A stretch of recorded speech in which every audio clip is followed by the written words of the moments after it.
to 6 Minute English. I'm Alice. And I'm Neil. Can you pass me my drink, Alice? Cola, Neil. That's very unhealthy. You told me to stop drinking coffee because it's unhealthy. Now you're telling me cola's bad too. Cola is full of sugar. There are about 6 teaspoons in each can. At least that's pretty sugary, I admit. Well, we're talking about diabetes today. Diabetes is a condition where the body can't control the amount of glucose or sugar in the blood. If left untreated, diabetes can cause many complications, including heart attack, stroke, kidney failure, and blindness. I'm not diabetic though, Alice, so what's the problem? Well, diabetes is on the rise or increasing all over the world, and particularly type 2 diabetes, where risk factors include obesity or being very overweight, unhealthy diet, and lack of physical exercise. I see. Well, while I think about that, maybe you could ask me today's quiz question. Okay, can you tell me how many people in the world suffer from diabetes? Is it A, 4.15 million, B, 41.5 million, or C, 415 million? I'll take a guess and say B, 41.5 million. Well, we'll find out if you got the right answer later on, Neil. Now, why do you think people are eating less healthily than they used to? Well, processed food has become very popular, and whilst it often tastes really good, it isn't always a healthy choice. Do you eat a lot of processed food, Neil? Of course not, Alice. Processed food, by the way, is food that's been changed from its natural state, for example, by freezing or rehydrating it, or by adding ingredients to it, such as sugar, salt, or fat. But let's move on now and talk about exercise. Okay, but I hope you aren't planning to have fried chicken again for lunch today from that dodgy fast food joint round the corner. Now, one reason that people are taking less exercise than they used to is because of lifestyle changes. With increasing urbanization, people are no longer doing jobs that involve as much physical activity. Yes, it's true. And urbanization means the growth of towns and cities as people move there from the countryside to live and work. We're all sitting in cars and offices or on our sofas in front of the TV. But it's also true that children are less active than they used to be.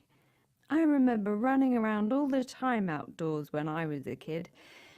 Nowadays, they're all in front of screens, playing computer games or watching videos on YouTube. So, adults and children are at higher risk of developing diabetes if they're overweight because they're likely to have higher levels of sugar in their blood.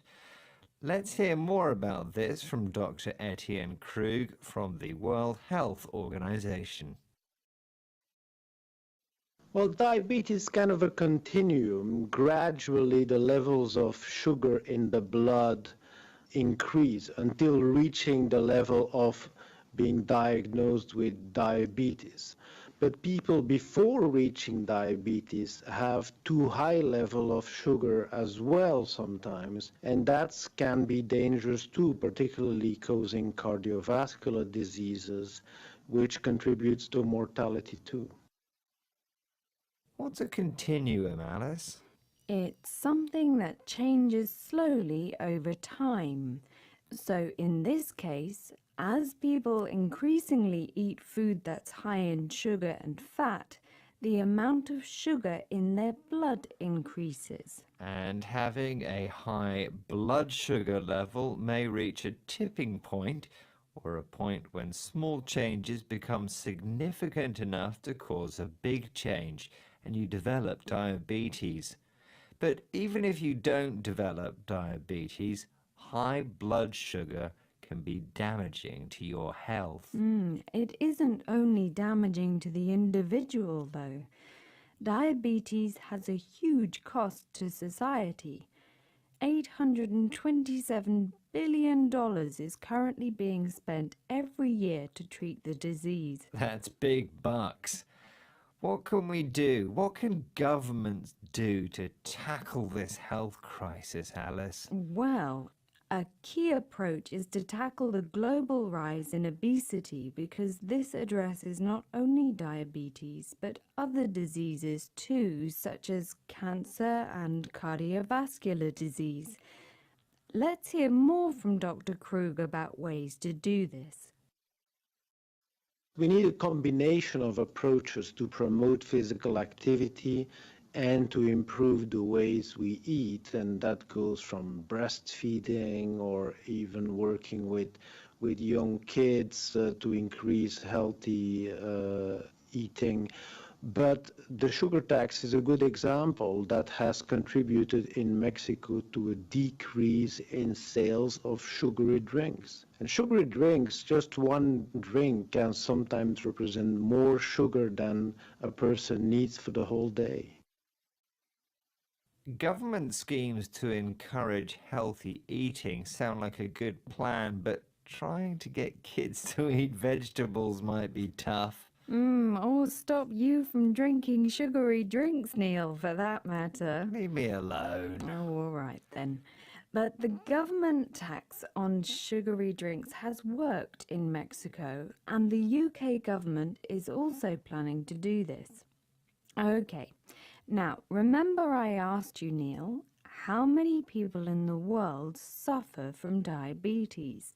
Is it A, 4.15 million, B, 41.5 million, or C, 415 million? And I said 41.5 million.